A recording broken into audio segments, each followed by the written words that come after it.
There we go. Dance with me. Oh. Oh, I warned you. Come on, Paul. I want to see those moves. Welcome to the creativity show. I think Paul froze. I'm moving. You guys are frozen. We can't see you. There we go. There you go. Savvy minds on the line they bring. Producer and host Now I froze. in the glow. Hey, Radio Red. Let's go. Good. Tell me what it is that Sparks your fire. What keeps you moving? Keeps you moving. The creativity Okay. There we go. Welcome, welcome, welcome. I'm akaRadioRed. It's Monday. Where else would I be? We're going to be diving deep into creativity today. The spark is underwater today, and that's a good thing. I've invited three wonderful people who are divers, photographers, videographers, authors, designers, artists, creators. It's just boggling how creative these three people are. I know Paul J. Mila for about 20 years, 25 years from Long Island. I met Gil a couple months ago, and Barbara Petersen is brand new. And I'm going to read a special introduction to each of you. And by the way, everybody wave hello to LinkedIn, wave hello to YouTube, wave hello to Facebook, and wave hello to our good friend Jordan Henson at Voice America Media Empowerment Channel. There we go. So here we go. I have a special opening, and I hope you enjoy this. Welcome to the Creativity Spark Show, where real-life innovators alight with akaRadioRed on her Scarlett Mic live streaming bright. Diving into creativity is our spotlight today, with curiosity, strategy, and storytelling lighting the way. When I call your name, just say wave hello. That's all. Paul J. Mila, wave hello.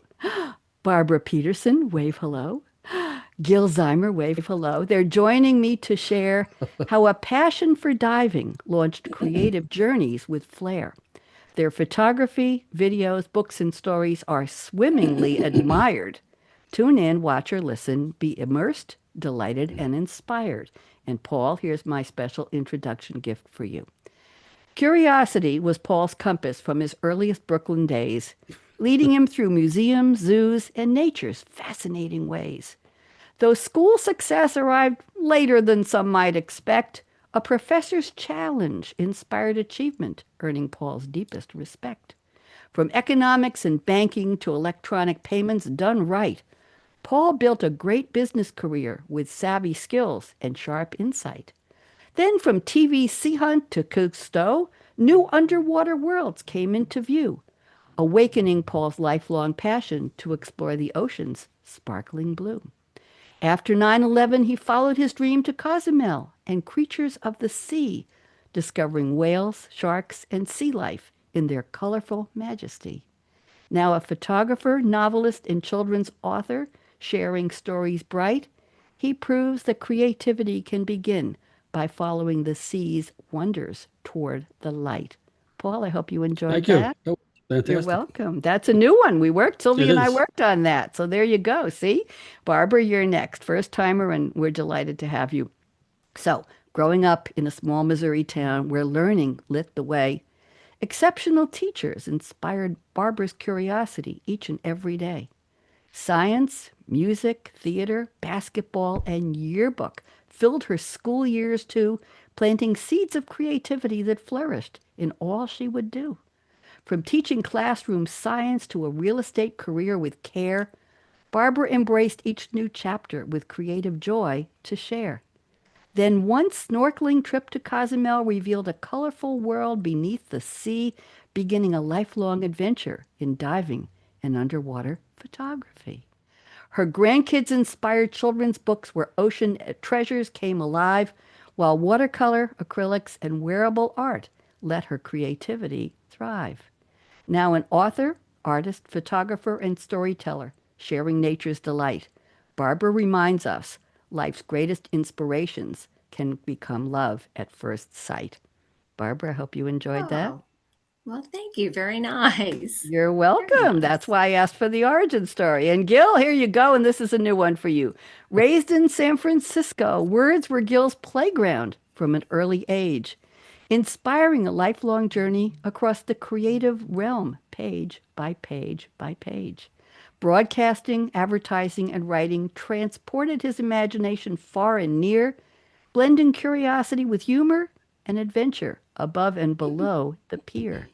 From Madison Avenue agencies to freelance success across the years, Gil's thousands of ad campaigns earned waves. There's a water, yeah, waves of industry cheers. I had to put that in. Then a scuba trip to Grand Cayman changed beyond his vacation plan, launching an underwater passion that still delights this aqua nut fan. From manta rays and humpback whales to adventures beneath the sea, more than 300 diving stories flowed from Gil's curiosity. Now author, photographer, and storyteller sharing seaworthy tales with flair, Gil reminds us that creativity thrives when curiosity makes us care. Gil, I hope you like that. Love it. Thank you. Good. Writer to writer. There you go. So here's my closing. Barbara show's over as soon as I do this. So gather around where the cool kids and the cool vibes sway as we dive deep into creativity today. AKA Radio Red's energy, I'm told, lights the way. We hope to inspire you to live large, love life, and play. So how did I do, kids? What do you think? Excellent. Oh, wonderful. Wonderful. Okay. Very nice. Special gift, and I'm just absolutely delighted. And I want to warn or advise our listeners and viewers that we're going to do an exciting slideshow in a few minutes, and I'm going to be showing examples of their book covers, of their photography, their design work, their artwork. We might even have time for a couple of underwater videos, which will be a lot of fun. So let's go and do a little bit of, let's see, Paul, did you want to hold up one of your books and tell us a little bit about the one behind you for a minute there? Which is behind me? Oh, that one.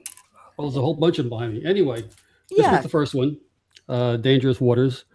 What I found out from diving and also as the book progressed, that not all the danger was in the animals, a lot of it was in the people. And what was special to me was the actual photograph. Was my first time diving with sharks, and this one happened to come right, over my shoulder, and I just took the shot as it came by. My publisher liked it, and they said, "Let's use it." So it became the cover of the book. That was number one. I used my pictures for a couple of my books. Second novel was Whales Angels, and that was inspired by swimming with whales. A lot of the stories have been inspired by sea creatures and/or people. The second book, I didn't know I was going to write a second book. I thought I'll be a one-book wonder, and that was going to be it. However, I was diving with humpback whales, or snorkeling with humpback whales, rather, and the whales came by us continually, showed great restraint and care not to hit us, not to hurt us. Saw mothers and babies together. And it was quite an inspirational experience. And when I got home, there was a lot of things in the news at that time about Japan and Norway conspiring to overturn the international whaling ban. And having had my experiences with mother humpbacks, baby humpbacks, I said I have to try and educate people and inform people in an entertaining way, which I chose this as a way to do it. And one book just led to another. And one more. Una más. Okay. Killer in Paradise was kind of interesting for a lot of reasons, because I didn't know what I was going to write next. And I came across a story about the oldest ostrich egg in the world being discovered. It was made around the time of Columbus in a magazine. I ordered the magazine, and it's the Portolan magazine from the Washington Map Society. And it talked about the oldest ostrich egg that had the New World engraved on it, about from the time of Columbus. So I said, okay, this could be a real cool item for an art guy who wants to maybe control people and kill people to get this. So I actually ordered an ostrich egg online from Amazon to see what an ostrich egg would actually feel like, how my characters might hold it, what they might do with it. And the story just kind of took off from there, and we just developed the story. So they all go in crazy directions, but inspired by sea creatures and people. See, what intrigues me most about that is I knew you in the days when you were doing that, and you told me how you had ordered the ostrich egg and how you were getting it engraved. So I remember this. But your journey as a novelist, as a thriller writer, was based in research and curiosity. And that's why I use that curiosity with creativity. And that's, I think, what has sparked your interest most for all of you, actually. Thank you, Paul. We're going to show a lot of your stuff in a few minutes, your photography and everything. Barbara, do you have anything you'd like to show us, your book or a cover or anything? Well, sure. I have my books here. Yeah, show us a couple. Okay. Well, the first book is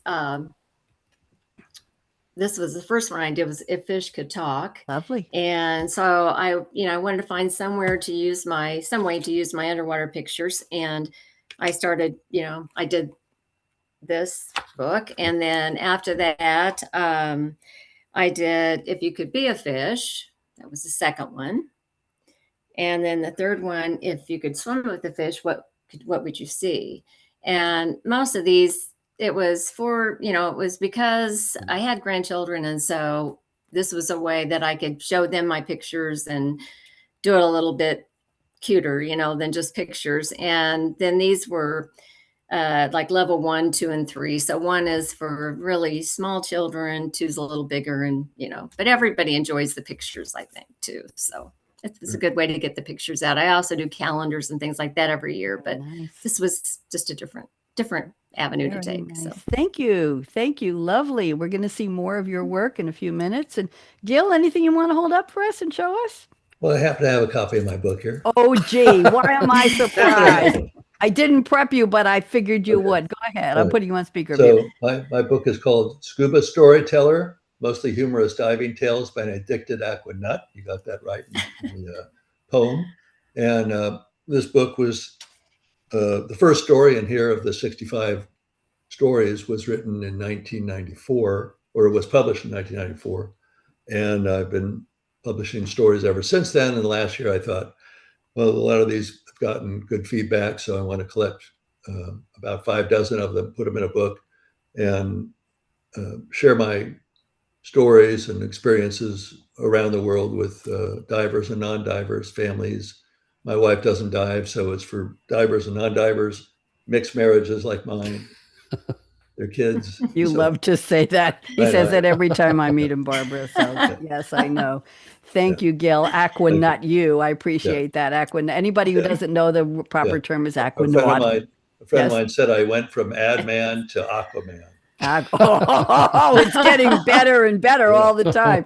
What I'd like to do is I've asked each of you to please send me a quote from a fictional character in a movie or a TV show or a little bit of a song lyric.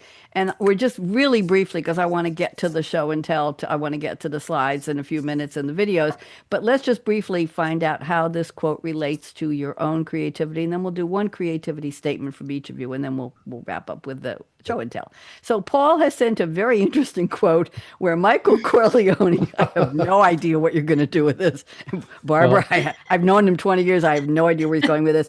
The quote is from Michael Corleone, played by Al Pacino, speaking to Frank Pentangeli, played by Michael V. Gazzo, in The Godfather Part 2, the epic gangster film produced and directed by who else? Francis Ford Coppola, based loosely on Mario Puzo's The Godfather 1969 novel, and he helped write the co-play. This is the 1974 film, considered one of the greatest films of all time, and a rare example. The sequel, this is the sequel to The Godfather. It did better in the theaters than the original Godfather. This is very unusual. So Paul has picked the following quote. I hope this relates to a shark or something. The quote is, "My father taught me many things here." I embellished it a little, Paul, because I have the movie clip. So, "My father taught me many interesting things here. He taught me in this room. He taught me," here's the quote, "keep your friends close, but your enemies closer." Okay, Paul, you're back on speaker view. What does this have to do with your creativity? Go. I guess it relates more to my background in living in Brooklyn and growing up in Brooklyn and surviving in Brooklyn than it does being underwater. However, I guess when you're underwater, there's some interesting creatures that you do want to keep close, but there are certain ones you want to even keep closer and keep watching them. So I guess I can relate it to that.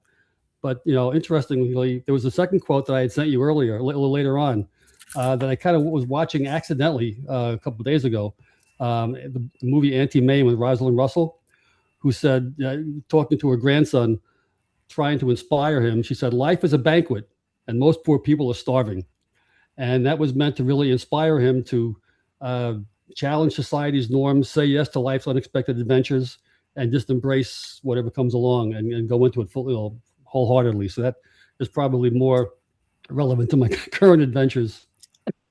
I thought you were going to relate the quote to sharks or some other fish that were swimming by where you saw the mothers protecting the babies and you Oh, say, good. keep your enemies close. Yes, keep your friends close, your enemies closer, meaning I don't want that. Yes, I will stay with the friendly waters. Okay, we'll leave that. Thank you for the anti-Mame quote. I appreciate that too. That was an interesting story, and that goes back the Rosalind Russell version. And didn't Angela Lansbury play Mame on Broadway, I think? Later on, yes. Later But on, the yeah. movie was in 1958 when I was 11 years old, and I saw it, and I was just never left me. I was just inspired He by it. had to And tell you what a young kid he is, what a young puppy is. He had to get that in there. Most of us don't talk about age like that. Do the Good for math. you. Right. Okay, let's go to Barbara's quote. Barbara has sent us a quote from a song by Rod Stewart from 2013 from his album Time. The title of the quote, the title of the song is Live the Life. It's from his rock album. Listen to this. It was a return to songwriting after a dark period of 20 years. He was writing his autobiography, and it gave him the impetus to start writing music again. So there was 2 decades of darkness for him. The album came into the UK album charts at number 1. And Barbara, it set a British record for the longest gap between a chart-topping album by an artist because there were so many years between. Previously, 1979, The Greatest Hits, Volume 1 was in number 1. He's a British singer and a songwriter, obviously, known for his distinctive, raspy singing voice, among the best-selling music artists of all time. He's only sold 120 million records worldwide. Wow. I don't know, you know that. And you know that he was with the Jeff Beck band before.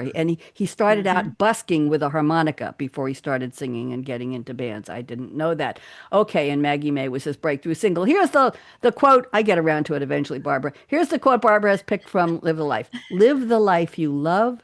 Love the life you live. What a beautiful quote. I want to crochet it somewhere. I still have yarn and a crochet hook.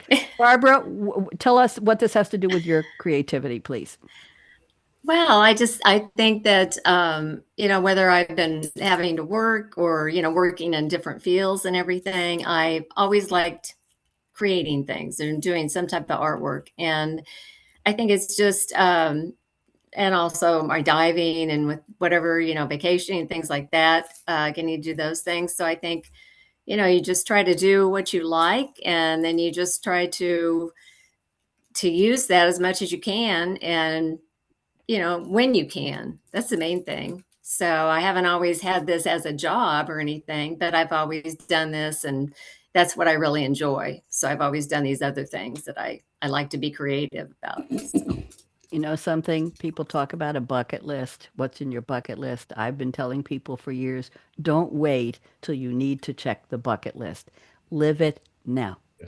Do it now. Exactly right. Gil knows I started doing my own TV show on Long Island, 25, 30 years ago, because I didn't want to wait, and started doing stand-up comedy, had my own troupe, and I started writing and doing gigs for newspapers. Gil, I did some freelancing for Newsday, and I just wanted to do it all. I've been a drummer. I've been in a Motown band. I've been an MC. I've emceed bachelor auctions on Long Island with drunk men and terrified in tuxedos falling down, trying to pull me down to the floor on stage in front of 1,000 women with checkbooks.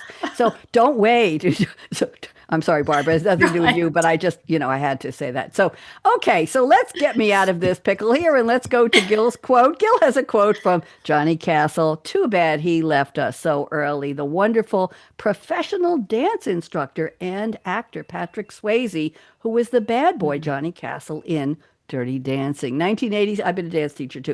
1987 romantic drama dance film. It was written by Eleanor Bergstein from her own memories, which is very interesting. Frances Baby Houseman, played by the lovely, wonderful Jennifer Grey, was a teenager who fell in love with her dance instructor, Johnny Castle, while vacationing with her family at an upscale Borscht Belt Catskills resort. My family went there once to a similar one, owned by her doctor father's sarcastic best friend, Max. And I have to tell you before I read the quote, Gil, that there was a lot of difficulty making the movie because Jennifer Grey was not a trained dancer and Patrick Swayze was. And when he was rehearsing the very detailed scenes with her, she would giggle or joke or fool around, and he was very impatient. And there's a lore that they didn't get along that well, but the film turned out to be one of the best. Absolutely. So here's the quote, and this was in the final scene where everybody gets up and dances, but he's doing this fabulous disco number on the stage, and her father is ready to get her down off the floor because he's holding her and kissing her. And the mother says, just wait, leave it alone, leave it alone. And it's just a fabulous scene. And the Johnny Castle looks at the dad, looks at the audience, and says, "Nobody puts baby in the corner." Oh, breathtaking. I can't stop watching that scene, but I'll have to eventually. Okay, Gil, explain. What does this have to do with your creativity? Go. Well, a couple of things. First, it means don't marginalize anybody. Don't put them in the corner. Don't hide them. Let them. And for me, I'm a twin. I've got a twin brother and an older sister. We're fraternal. I'm a little taller, a little better looking, a little slimmer, but we're still best friends. Anyway, I was always thought of as part of the twins. And I was never separate. I never was my own person until I moved to Dallas when I was 33 years old for a better job, and then became my own real person. Then we were roommates, and then I became my own person. So I was marginalized as a child accidentally, just because I was one of two. When Johnny pulls her up onto the stage and they do that great dance number to The Time of Your Life, it was a great moment in the film. And also the film tested horribly with audiences. It went straight to VHS. It was so successful. It was the first VHS to sell 1 million copies. And then it was brought to the theaters. And this is all in a documentary that's called The Movies That Made Us. What does this have to do with your creativity? We want to relate it to you. My creativity is don't marginalize your talent. Don't think that you're not good enough to write a story, to write a poem, to take a photo, to write an article, to write a book. Believe in yourself. That's what it means. Believe in yourself. Love the life you live. Yeah. Live the life you love. Thank you. See how it all relates, friends? And I'm still not, the smorgasbord, we'll do that. We'll skip the enemies closer. Thank you, Paul. One more thing. Yes. For Paul, when I worked in advertising in San Francisco, we often would do radio commercial productions in the Zoetrope studios, which was a few blocks from where I worked. I would often see Francis Ford Coppola there or in his cafe out in front. Very nice. Very nice. Cool. How about that? Places we've been. Cool. Often worked with his sound engineer. Very, very, very cool. Thank you. Interesting. Sure. And my passion is talking to interesting and smart people like the three of you. That's what gets me up in the morning, is getting to do this show and my other shows and getting to hear your stories and share you with my audiences. And that's my spark. So let's quickly do one creativity statement from each of you. And Paul, I picked your first one because you don't have to find it. I'll read it. No problem. No homework assignment here. And I'm going to read it and we'll see if it resonates with Barbara and or Gil, just briefly a roundtable here. So Paul's first statement was, he writes sipping 80 proof limoncello and it's delicious. No, he says, I usually, That's true. I love the true confessions on the show. He usually writes in the evening, late at night, but his antenna is always up when he's in writing mode in case something inspirational hits him. He says, then I try to remember the thoughts or jot them down. Paul, briefly, where do you jot them down? Do you use a recorder? Do you dictate? I have this little notebook with one of my photos on it.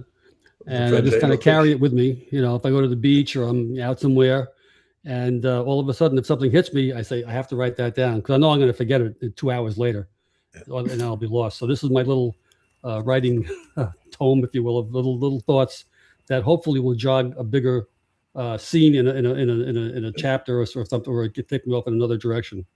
I love it. And, David Byrne from Talking Heads was interviewed on somebody's podcast a couple of years ago, and I happened to see the report on that. And he calls those the little beginnings. And he says he has on his computer, he writes down these little beginnings, maybe an idea for a melody, for a song lyric. And then he goes back to them and says to himself, let's give it 30 minutes and see if we can develop it into something. And he calls it he said, very creative people know about this. They use this, but you can't start with a blank page. You need to have some kind of inspiration. Barbara, is there anything, do you drink limoncello and do you write late at night? Let's just go around the table here. Well, the limoncello sounds really good. It does. I got to get some. Let's see, just when I have time, it's mainly just when I have time. It's never any certain time, but I just kind of start on things and then it just kind of goes from there. I don't, and I add things to it. I mean, I'm always doing something. It seems like I'm always thinking about what I might do or what I might make. And I just have so many, I paint, I do all different things. And so, I don't know. Well, I'm going to read your statement before I get Gil. I'm going to read. She says, Barbara says, I do my best writing earlier in the day by myself in my art room. I write on paper with a pen, and I may have music on in the background. So let's just blend that in here. What kind of music do you have, and what do you write in with your pen? Gil, I'll get to you next, but go ahead, Barbara. What are you writing in with the pen? Where are you writing? Notes, scrap paper, a notebook? Did Paul give you one of the notebooks? Well, next time I see you, I'll bring you one. I want one. Okay. You're going to mail me one, Paul. Go ahead. Okay. Go ahead, Barbara. Go.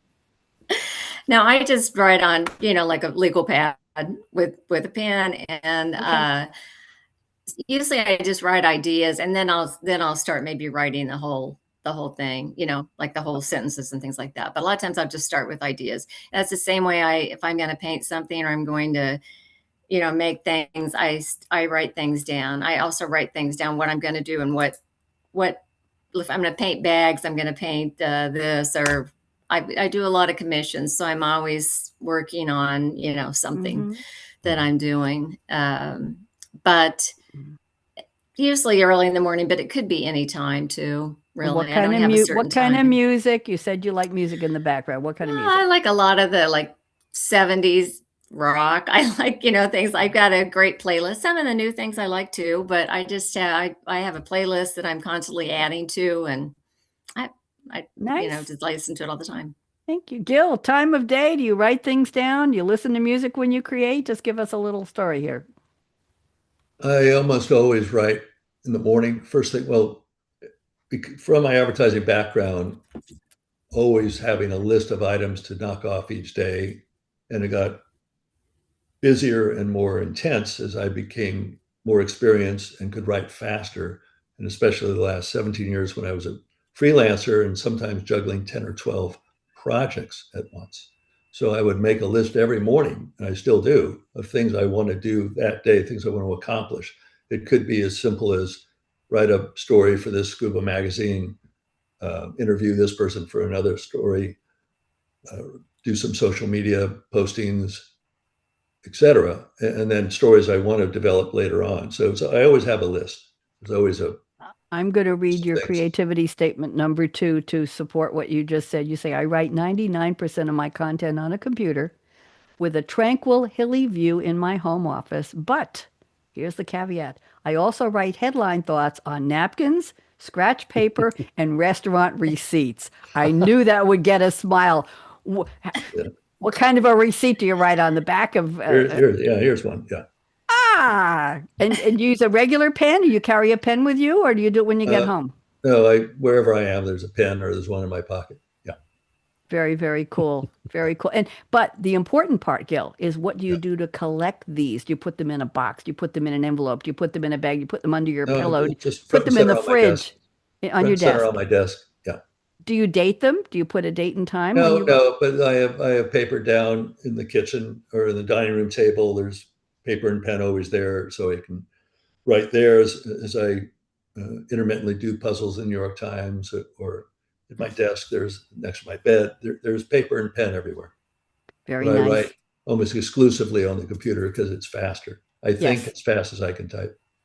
I think so too. Very, very interesting. Thank you all for the methods of madness. I'm still Sure. trying to finish my novel, and I'm afraid nobody would ever want to read it, so I'm staying away from finishing it, Paul. I've been working on it for 3 years. It's hysterically sassy, sarcastic. It's yeah, and I have a pen name already picked out, but I can't tell you on Okay. the show here because if people knew I wrote it, they might come after me, and we don't want that to happen. So yes, Is your I pen know. name the Red Writer? It's something else. It's something There you else, go. and it's not a red herring either. I'll tell Okay. you that. I don't know why I said that. Okay, I think anybody have anything else to add about your creativity, your methods, or your styles, or anything? Middle of the night, early morning, anything? Anybody drink anything like Paul does? I know Barbara said she'd like lemon. Oh, by the way, I have to tell you all, as far as marketing goes for books, Paul Mila sent me little coasters, Oh, the little coasters. coasters. I still use them. I have one somewhere in my office. I've got one in my bathroom. I put some cosmetics on top of it. He sent sticky notes, and if I need to, if I deposit a Pick one check of by those. yes, I have good. those. And if I deposit a check by mobile, I will take one of those, cut it in half, and sticky note it on and put it in a folder in my closet that says I sent this in by mobile, so I know where the check went. So I'm still, your advertising, Paul, is still part All of over the, I'm all it's- over the place. it's still my life. I appreciate that very much. Let's see if we can go to let's go do a share now and let's see what we've got here. Let's go to more. No, I want screens and I want, here we go. And let's pull this up. And can you all see this now? Okay. Yes, everybody sees it? Yes. Yes. Uh-huh. That's the Creativity Spark Show. Read My Lips with Radio Red. There the three of you are. And we are going to be showing, there we go. Some of this is slow coming in. And we have Barbara. Yours didn't fade in, but it's there. And we have Gil's fading in. And now, okay. Paul, why don't you narrate these for us? And then we will go to Barbara and then to Gil. We got plenty of time and we may have time for some videos at the end. So Paul, tell me when you Okay. want to go next and I'll move the slide to the next one. Go Yeah, ahead. well, this is basically something I'd always wanted. It was one of those bucket list items that I always wanted to do. Kept putting it off until I met a diver in Cozumel who said, "Yeah, I just went to the out to the California off Mexico, and went cage diving with great whites." So I said, "Okay." And he described his experience, so I said, "Okay, I need to do this. Can't put it off any longer." So the picture of me going into the cage is a Jimmy Buffett fins up salute. And in case I didn't get back out. And luckily, the cage was very strong. I tested it, remembering the scene from Jaws where it didn't work out too well. Cage is very strong. Exactly. Dum dum dum dum. I heard the music in my ears. And these were just a couple of my photos that I happened to take. Took some video also, but these are a couple of the more, like the photos I really loved, emphasizing, if you're a photographer, you want to, get that good forward angle, shooting slightly upward at your subject to make it seem more dramatic. And these didn't need any extra dramatization because they were pretty dramatic as it was. But seeing great whites up close, moving around right in front of you was totally awesome. It was one of those, like I said, a bucket list experience. And How far down did you go in the cage? Can you they tell gave us? us, we had two depths. One was about 3 or 4 feet down. Okay. The other one was 40 feet down. You had your choice. So these two here were when I was pretty deep and the sharks were going over us. These were about from 40 feet down, 45 feet down. But we found that the more shallow the cage was at around the 5 foot level, just underwater, you got more action shots because they were chumming for the sharks with the tuna on a rope without a hook, so the shark could take it if they wanted to take it. Very cool. And that created a lot of these, bite type shots. You were able to take, more action with the sharks and stuff like that. So they were actually more interesting. But these are two of my favorites. So. Okay, let's go to the next one. Right. Sea turtles. Sea Tell turtles, us. another inspirational thing. These are hawks. This is a hawksbill sea turtle. Actually, 3 different sea turtles. And this is, again, as all of us know who take underwater photography, it's some skill, but a lot of it is just dumb luck, being in the right place at the right time, and having the right equipment. Naturally, we got lighting to bring out the colors and things like that. Gorgeous. But these were some sea turtles that gave me the inspiration to write. Harry Hawksbill helps his friends, and Harry was the obviously the star of the book and the whole kids series, and these appeared in the book. Beautiful. I call this beauty underwater. I didn't know how to classify these. Yeah. You sent me a bunch of new ones, so tell us. Well, you never know what you're going to see. Again, we see a lot of lobster, which kind of gets you hungry when you look at these things. Caribbean lobsters don't have claws like their New England cousins Oh. do. They only have tails. So you'll see them with their antenna waving in front of you like this. On the right-hand side here, there's a couple of, it's a gray angel and a queen angel. You see angelfish quite a bit, and they're always lovely to look at. You never know what they're going to do. Frequently, you see them hanging around with sea turtles because sea turtles like to eat sponges. The sponges kind of like they float around, the bits and pieces, and the angelfish just snap them up. And as Barbara has probably seen this many times in Cozumel. Yeah. And that's I got these shots. Beautiful. Next. My last trip, actually, this happened 2 weeks ago when I was down in Cozumel. We came across a bunch of nurse sharks. I don't know what was going on. I have never seen this many nurse sharks in one place. I don't know if they were just hanging out. I don't know if it's a mating season or what. But we came across accidentally. A lot of it's accidental. You just don't know what you're going to find. But on the left-hand side here, a bunch of nurse sharks just happened to be swimming around this, and we came across a bunch just kind of hanging out together. Whatever they were doing, I don't know, but they were relaxing. And on the right, this is a loggerhead who just happened to be cruising by looking for lunch. You can't see it from this picture. In the video I took, you can see him every so often sampling something to eat, a piece of a sponge or whatever he was snapping at. And this is amazing to see underwater. And this is, again, okay, Gracie Green Turtle Finds a Beach was my second children's book, inspired by actually seeing turtles laying their eggs at night and midnight in Cozumel. And also then you can visit nests during the day in the right time of the season, several months later when the babies hatch. So the story with this one, I tried to involve a little bit of environmental message in an entertaining way, that she has to find her beach because a lot of the beaches have been eroded from, global warming may have raised sea levels, whatnot. There could be trash on some of the beaches, which made them unsuitable. So she has to find a good beach.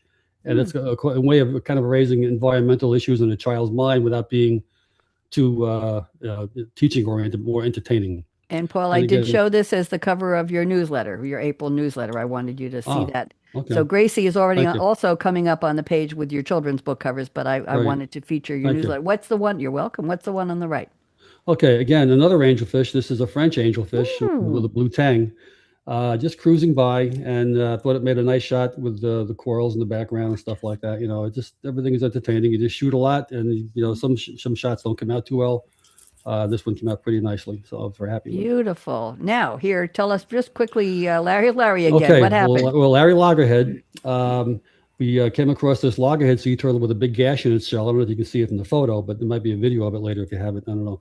Anyway, I didn't know what I was going to write for another children's book. Came across this huge loggerhead swinging past us with a huge gash in its shell, probably from being hit by a boat. So I said, okay, I have an idea for my next book. Let's go to a sea turtle hospital. And I happened to go to one down in Juno Beach, the Marine Life Loggerhead Center, Marine Life Center, and in Juno Beach. And they let me go into their hospital to see some of the turtles that they were taking care of. And many are loggerheads like this one in the photo. And what was kind of interesting, the original story was going to be Lori Loggerhead, until I showed one of the staff to read the rough draft to make sure I didn't make any technical mistakes. And when they saw a couple of signs in the turtle, it was like a very, very large stick tail, some hooks in the front flippers. They said, this is not Lori. Sorry. So he became Larry. and then the last photo on the right there was two of my grandkids, Sophie and Max, reading the book. Adorable.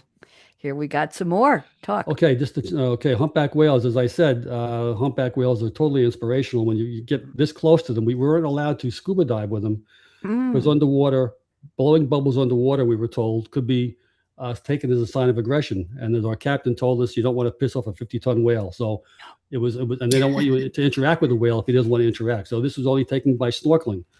The first one on the left is a mother and a baby.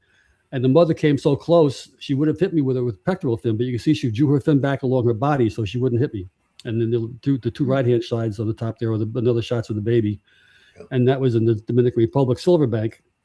The bottom two were taken down in Tonga, South Pacific. A humpback whale on the left surface right next to me, looked me right in the eye. I was so close, I couldn't get the whole whale even with a wide-angle lens. And I have to tell you, when a humpback whale looks at you with its eye, it is like no other eye you've ever seen. It's not like a fish eye. A fish or a shark looks at you and it's like, are you food? Are you a threat? Are you part of the background? That's about it. When a humpback whale looks at you, you can feel the intelligence in its gaze. it's assessing you, looking at you, trying to figure out, okay, what's this clown doing next to me here or whatever, but you can feel the intelligence. And the last shot on the right was a humpback whale kind of was going over me. And I kind of held, I had to get up. I was only snorkeling, and I had to hold my breath while he passed over me. And it was just a great shot. Again, dumb luck happened, and glad I got to experience it. It looks like a nice ribbed white sweater that somebody knitted. Let's go quickly through these because I want to get to Barbara's. Go ahead. Okay, now great. I got a couple more. The nonfiction book was Bubbles Up. Yep. And co-authored with another writer from the West Coast, Judith Hemingway, who actually is related to Hemingway. Oh. What happened with one of these family fights? The family broke up, and one branch changed their name. I said, Judy, I said, if you're a writer, you should go to the other branch. You got to make it ING. And the other two were two of my first novels. There you go. And we got a couple more here. I'm just going to go ahead through this because we've seen a couple of these and the kids. So we've already seen Gracie. And Larry, tell us briefly about Harry and Sally. Harry was the very first one. Didn't know what I was going to write about. But, angelfish have similar body types, very similar in shape, different colored scales. What do I do for a story? I was always fascinated by the story, by the song in South Pacific, where the person that sings about you've got to be taught to hate and fear all the people your relatives hate, whatever. It's a song about discrimination or whatever. So I thought it'd be a great way to kind of get that theme into to children without being overly heavy-handed. Nice. And Sally Stingray just happened to come up over the fact that my grandson was over the house one night, and I said, I want to write a book about one more, but I have no pictures of what kind of turtle I want to, a leatherback. He goes, well, why don't you use a different animal? I hadn't thought about that. I was so laser focused on turtles. So I said, great idea, Luke. I said, maybe we can try something. I have a lot of stingray pictures. So we kind of put our heads together and came up with a story about Sally Stingray. He wrote some of the dialogue, some of the background. I love it. So I wrote that with my 10-year-old grandson. I love it. That's a great story. Thank you, Paul. Barbara, you're up. Tell us a little bit. You've already showed us a couple of these. And when did you write these? When did you decide to write children's books? Tell us that. Well, I actually wrote one before this, but I self-published it, and it was when my first grandchild was born, and he was, I wanted to do something for him, and that was, I rhymed it, and it included, his name and a lot of things like that, and little rhymes about each one of the. I think I used a lot of our family names too, just in it, but I self-published that, and then I guess a little bit later on, I decided I'd do another one. And I think Paul actually told me I should check out the best publishing company. And so I went to them and met Lorraine, who was my editor then at that time. And I started using my pictures and books, and did these books. So. Lovely. Thank you. Let's go see a little more about you. Some photography. Tell us what these are. Well, this is a nurse shark, the one on the left, and they've got the hawksbill turtle in the middle, which also was like Paul said, you just once in a while get a great shot. They just kind of pose for you, and then an arrow crab on an anemone on the third one. But I do a lot of mostly just the photography, but I do some video. I didn't get any of that sent to you, but well, these are these are gorgeous. The pink one on the right is just it almost looks like it's not real. It's that good. It's that beautiful. I love the more macro, more macro gorgeous. shots too. The texture is just phenomenal. Well, here's more. Tell us. And then we got a gray angelfish and green moray eel, which always looks so scary, but they're just breathing. So everybody always, think unless you have a lionfish or something, and then they might be interested in that. And then one of my favorite fish on the lower side is the slender filefish, and that one is that was one of my favorite pictures because. Gorgeous. They're tiny. They're really hard to see. They turn sideways and then they just disappear. You can't see them. So, and it's a little tiny fish. And then a a French angelfish or a queen angelfish too on the bottom. Wow, your colors are just and the one on the left on the bottom, I almost think it's from a Christmas tree. It looks like lights. It I looks know like it's so. It was just perfect because there was some beautiful. like a pink sponge behind, and then the green, Magical. and and then that, and it's probably, I don't know, like that little. It's a very tiny fish. Magical. So Let's see a little bit more. Your photos are gorgeous. Tell me more about these. thank you. Then the pufferfish, which I love those. And then below the black and white spotted one is the trunk fish. And they're always just cute. And the tiny ones too, they're like just a little, I don't know, a little round pea or something. You can find those. That's an adult. And then the social feather dusters are the white ones. That's actually a worm, but they're in colonies. And These I look think like they're they're just from beautiful. they look like graphics from a movie. They look like I'm having the pufferfish on the top left. It the blue eye. It looks like it's coming out of I a movie. know. It's gorgeous. It's just They are. They're just beautiful, Yeah. you know. And Beautiful. that's Creatures. unpuffed. When they puff up, they wow. go 2 or 3 Right. times their size, and they have little Look at the fins, the thorns. colors. Right? Your compositions are gorgeous. It's the composition, not just the Thank you. feature fish. And these now let's a little bit of your artwork. So these Well, are these are your Yeah. yeah. a few of my the one on the left with the bird of paradise. That's a big picture. We have that actually in our house. That's a acrylic, and then the one in the middle, the shells. That's a watercolor. I do a lot of like cards like that, greeting cards, things Mhm. like that, Hmm. or copies of them. And then the one on the right is also an acrylic, which it's a painting I sold, but Beautiful. the Just mermaid. I do a lot of mermaids. I know a lot of people like mermaids. I do a lot of those also for commissions. So. I want to be a mermaid when I grow up. Tell us about these. No, I don't. Well, But it this sounds good. one, the turtles are always just fun to. I love to paint them, and they're always just a good subject because I see them underwater, and they're just kind of, I don't know, they just have such a personality to me to Beautiful. paint. And then the other one is just actually it's from a scene on Cozumel on the east side of the island where there used to be some little fishing boats over there, and Mm, lovely. it's I'm just going to go to your a little bit more Yep. here. Talk about mermaids. more Wow. mermaids, The more triptych? mermaids. And then on the right is just a coaster that Mm. that's one of my paintings, and then I made coasters out of I that wouldn't one, put a and drink on that. I would just want to look at it. The drink Okay. would have to be salt water. And then just briefly, I see hats here. I see Just a- bags and shirts. Barbara, this is an important question for our creativity audience. Yes. Do you ever sleep?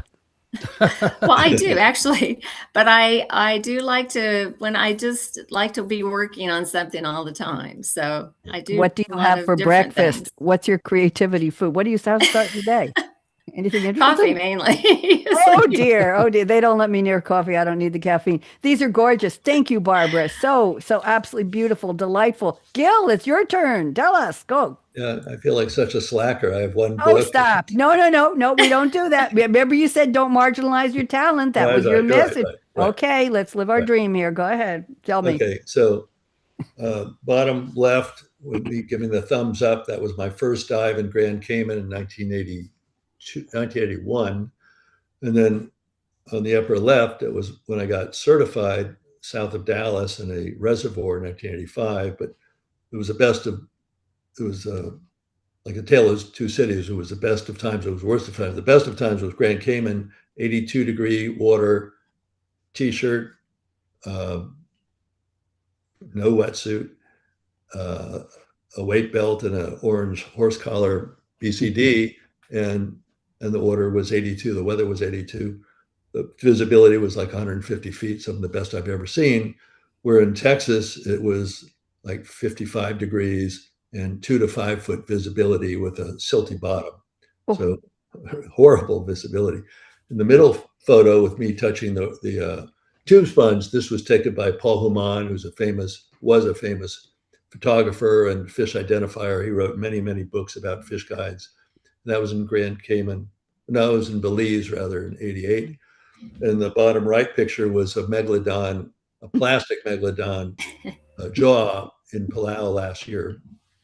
Go ahead. Tell I us what just saw the these are. Jaws movie again last week. Go ahead. Doesn't get old. Doesn't get old. No, it doesn't get No. old. It still No. holds up, too. What are we looking at here? And in fact, the Jaws movie, in the book, Yeah. Peter Benchley wrote it as like a 15 to 20 foot shark, but Spielberg wanted it to be 20 to 25 foot long because it was a monster.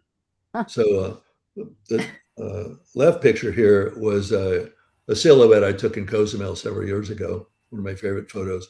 And the bottom right is part of a video. I don't know if we can play that. If we have time, I'm not going to do Okay. it right here. We're going to Okay. finish the deck, but go Yeah. ahead. Sure. Ready? Yeah. Okay. What's this? This is gorgeous. And Gil. this was in Little Cayman. It was just a bunch of these grunts, yellowtails. It was just a whole school of fish with, and there was a little cutout of coral in the background. I like how the light filtered through. It wasn't that well lit. I just have a little handheld camera. I don't have the big brackets and all that.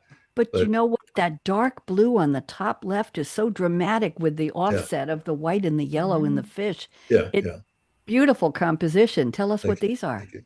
On the left is in Palau, is a giant Pacific manta ray, 10 to 12 feet across, with a Moorish idol. I like the juxtaposition of the two. This was at the German Channel.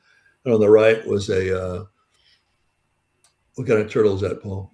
Looks like a green sea turtle to me. Yeah, Could be yeah. a green So or a this lot was of- in, I believe it was Little Cayman.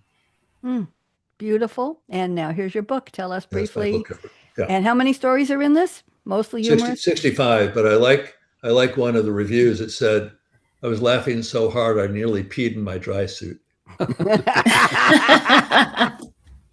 I want to thank all of you for that. Let's see. Do we have a moment or two we can watch and I still have to take pictures of all of you when we're after we're done.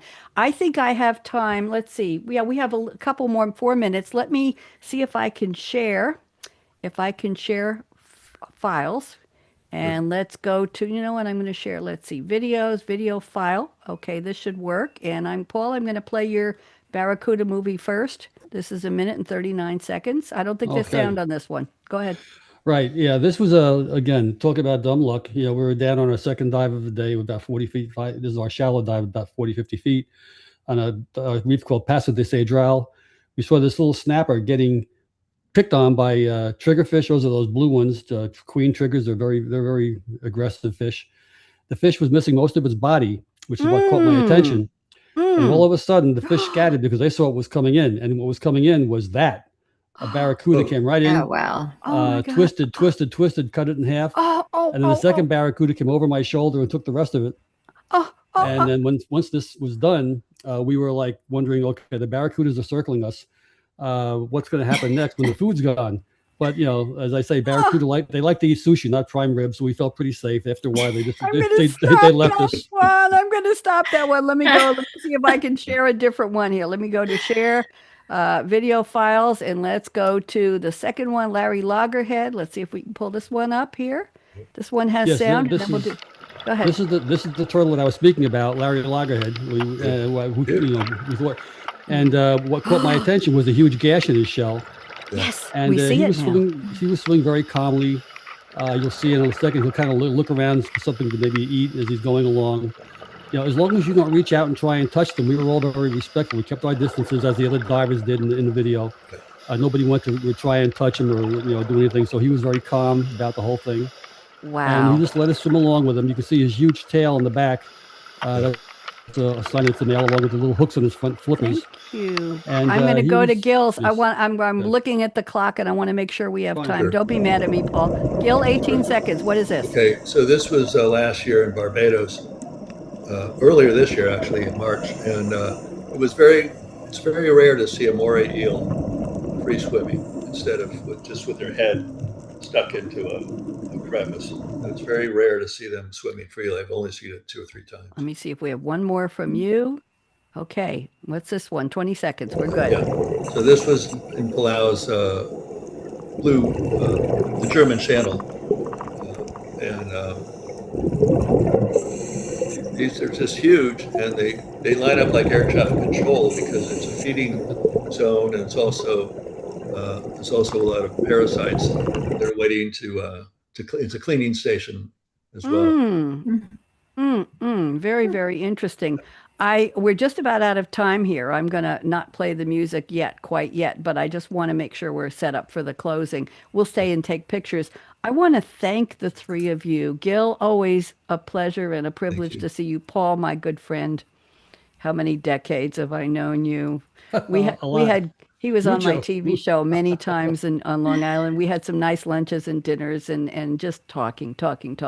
Barbara, you are an absolute delight to meet, and I hope you'll come back again. If you want to send me more videos and pictures, I'd be delighted to have you. I'm going to read you, I'm part of an online poetry group, and I'm going to read you a creativity poem. This was one of my acrostics from July 24th, 2024. I've written about 800 poems because we write one a week during the year and then 1 or 3 a day during the months of April and November. And I've been doing this for 3 years. So it's about 700 poems. So this is an acrostic, which I love. And this is called Night Shift, NIGHTSHIFT. I will lean when I read that letter. Okay. So never quite really at rest. It's the life of a creative.